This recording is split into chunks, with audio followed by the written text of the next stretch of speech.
Nisam sam.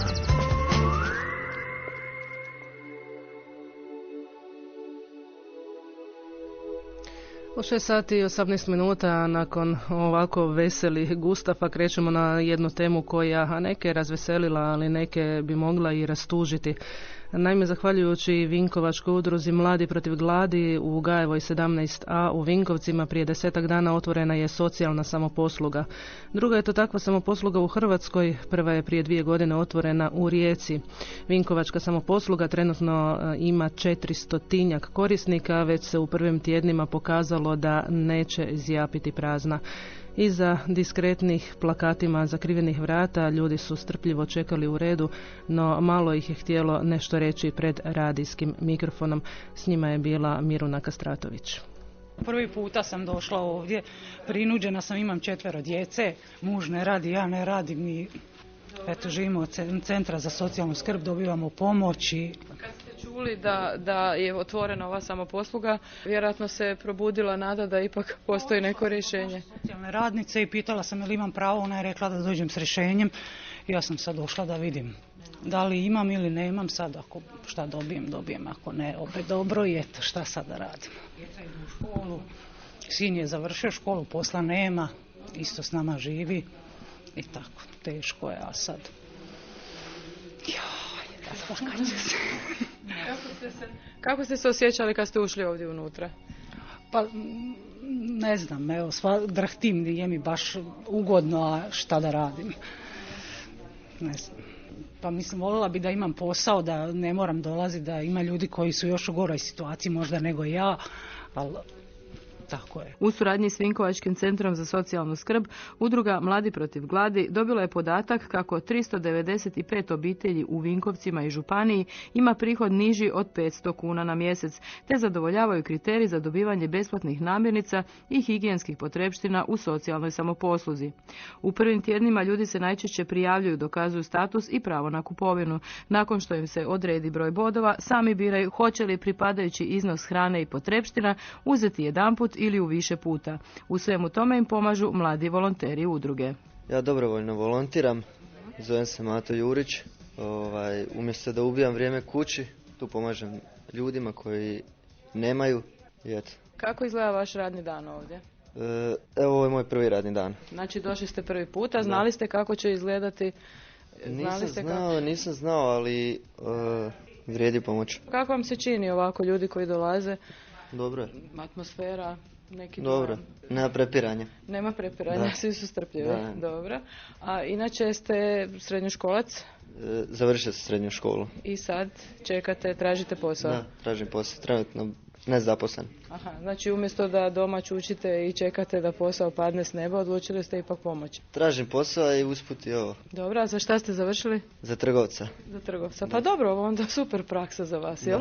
Malo prakse. Moći ćete to staviti negdje u svoj rezime jednog dana. Udruga, hoćemo i vas uključiti, udruga Mladi protiv gladi je katolička udruga ili kako? Da, katolička udruga je, nemamo sa nekih kriterija ničega, znači svi su dobrodošli, tako da bez obzira na nacionalnost, vjeru, bilo šta. I to je to manje više sada. Vi ste... Ja sam Vjekoslav Simon iz Vinkovaca, tu sam već tjedan dana. Volontiram također, donio sam neku donaciju, pa sam usput pitao ako se mogu pridružiti s obzirom da imam viška vremena. Isto ne radim. Znači za vas je ovo isto praksa na poslu nekakva? Pa može se reći tako, iako. Šta radite, slažete namirnice? Pa da, slažem namirnice po potrebi, dodajem u vrećice, eventualno malo s korisnicima razgovaram, ponekad upisujem podatke isto umjesto drugih kolega i tako. I kako vam se čini, kako to ljudi doživljavaju, jer se osjećaju bolje kad izađu odavde ili ne, kakav je dojam baš? Pa koliko sam primijetio, osjećaju se bolje jer postupamo s njima da ne misle da su dužni nam nešto, već čisto da im pomažemo, tako da im bude bolje. To nije neka velika pomoć, ali opet dobro dođe svejedno. Tako da. Vaši doma susjedi, prijatelji vjerojatno znaju da vi tu volontirate. Je li pozdravljaju tu ideju? Pozdravljaju naravno ideju, svima je drago, pogotovo mojim roditeljima koji sad trenutno nisu ovdje, drugdje su, međutim drago mi što se uključio u to jer smatram da je to dobra stvar. Tako da. Dobro, ćete nas malo provesti po dućanu pa da vidimo šta ima i kako izgleda. Da. Ovo je skladište. Tako je, tu većinom skupljamo sve.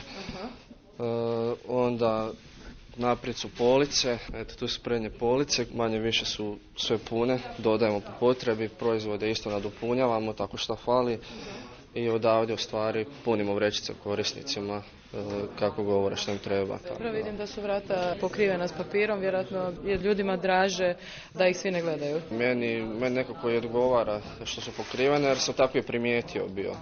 Jer prolazio sam jedan dan, vidio sam, po boji sam primijetio i onda velike te natpise, tako da sam odlučio baš upravo zato da vidimo sad kako je ljudima, ne znam iskreno, ali nekima je možda lakše, a nekima možda sve jedno. Jer ima isto ljudi kojima treba ta pomoć, međutim sram ih je doći, iako nije sramota.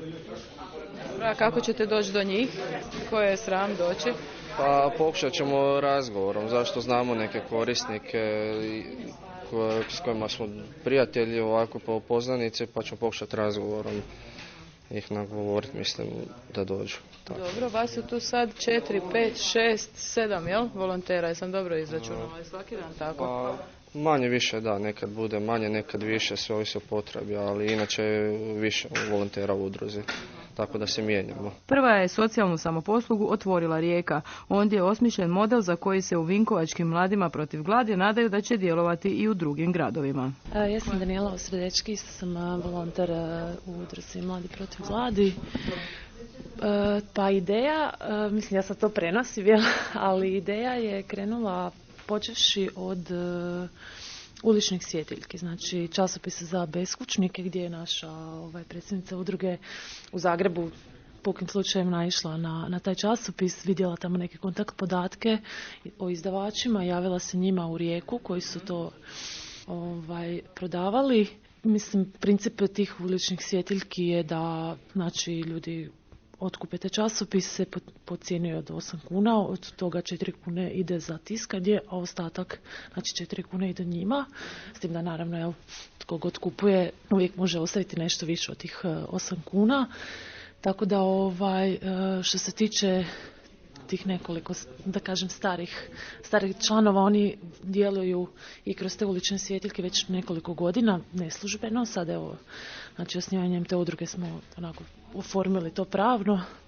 Ideja socijalna samoposluzi je krenula iz Rijeke, gdje tamo već funkcionira 2 godine, tako da dosta sve ovo je u suradnji s njima, znači mislim nemamo tu sad nešto posebno izmišljati. Tako da sa njima se dosta surađuje i oko tih nekih pravnih propisa i sličnoga. Također isto volonteri su prije osnivanja ove udruge bili dijelom podjele kruha koja se radi u Vinkovcima, isto tako 6 godina sa časnom sestrom Berhmanom, koja je tako prikuplja po pekarnicama, ne znam, trgovačkim centrima kruh koji isto tako 3 puta tjedno dijeli svojim korisnicima. Zapravo od nje smo dobili tu neku bazu korisnika koji redovno dolaze kod nje, međutim evo sad se događa da su potpuno neki novi ljudi. Znači da tu bazu koju smo mi imali, ne samo da nisu svi, nego puno veći broj tih korisnika koji nam dolaze svakodnevno, odnosno u vrijeme kad smo otvoreni. Koliko je bila ta prva baza, a koliko je sad otprilike ljudi? Pa kažem, ta prva baza što smo uzeli, što nam je časna sestra Berhmana dodijelila, je bilo 395 korisnika koji su, kažem, kroz taj neki period od 6 godina dolazili kod nje.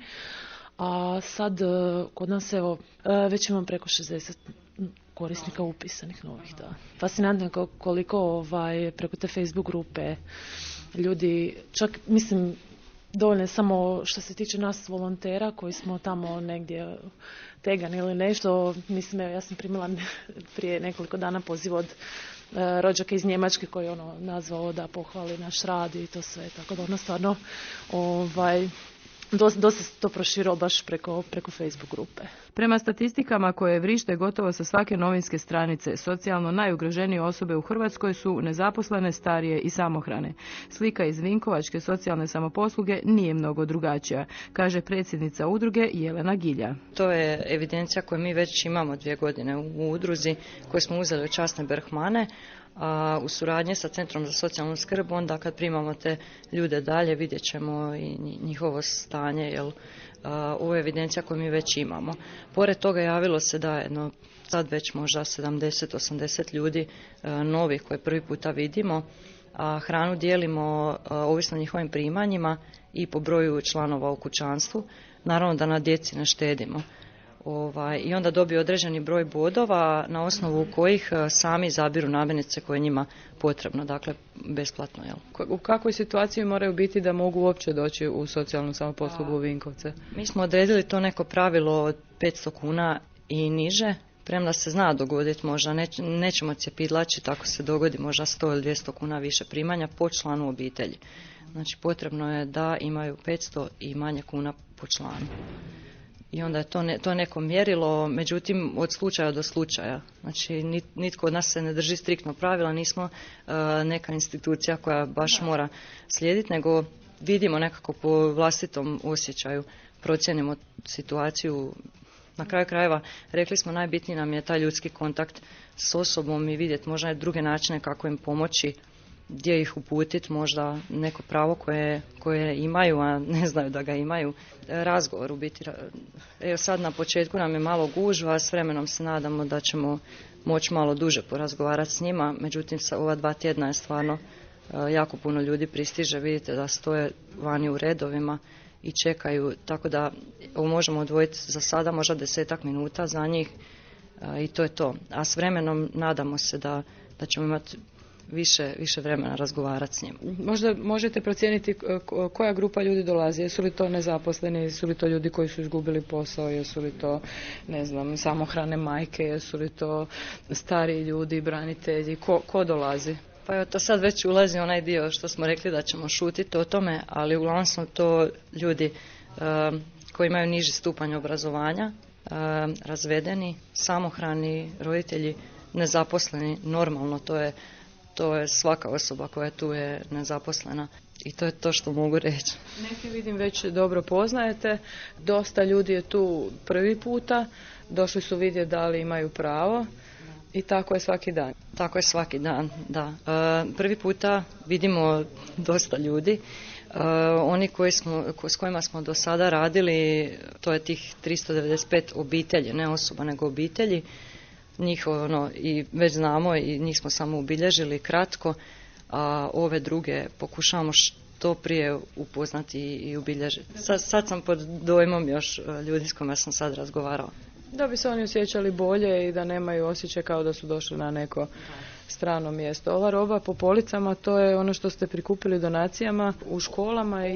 Ovo su prikupila djeca u osnovnim i srednjim školama u Vinkovcima i već vidite da te hrane polagano ponestaje. Ovo smo podijelili samo te police su bile pune, a podijelili smo to u 1,5 dana i morat ćemo brzo djelovati i nastaviti prikupljati po trgovačkim lancima, koncerte organizirati i tako dalje. Čini mi se da će vam trebati čvršći izvor, i zato što ljudi kad se naviknu na vašu pomoć, onda će biti teško reći danas nema. Jel? Da. To će biti iznimno teško reći, trudit ćemo se da ne dođe do te situacije. Osim toga moram zahvaliti našoj županiji, dobili smo tu narudžbenicu za hranu od 5.000 kuna, pa čim ovoga ponestane vidjet ćemo šta nam bude falilo, pa ćemo odmah brzo u trgovinu uzeti to. Socijalna samoposluga u Vinkovcima radi od 17 do 19 sati, no red je pred vratima već od 16. Ovo je zanimljivo. Susjed pored nas, ne znam koja je radnja, kaže da se cijeli dan ulaze i pitaju kad se ovo otvara. Znači svakog trenutka neko ulazi i pita.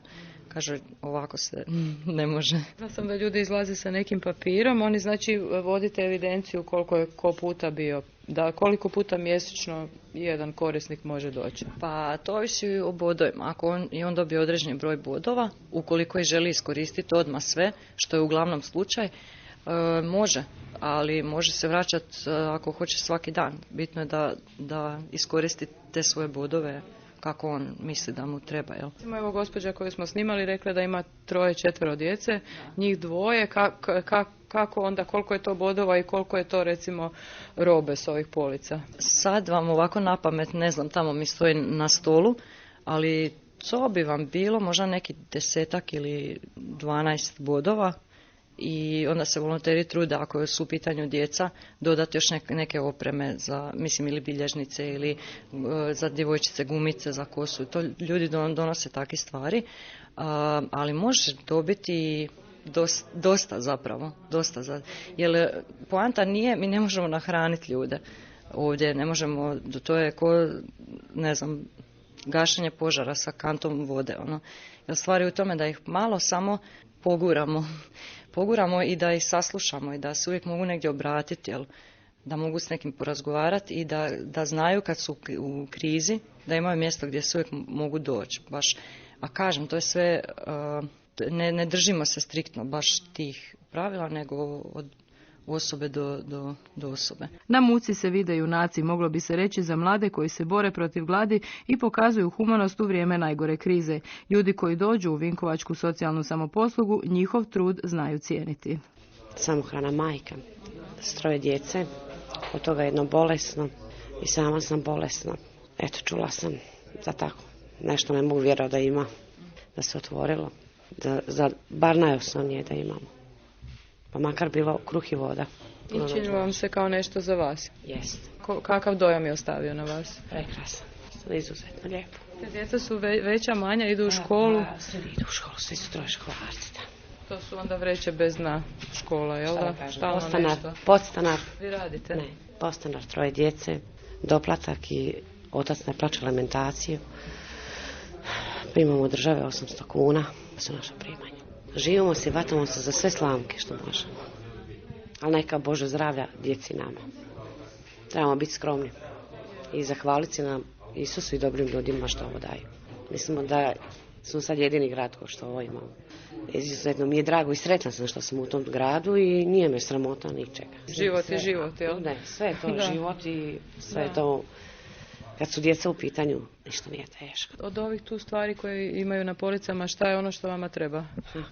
Šećer, brašno, ulje, riža, sol. To je nešto što čovjek u kući bez toga živjeti ne može. Osnova.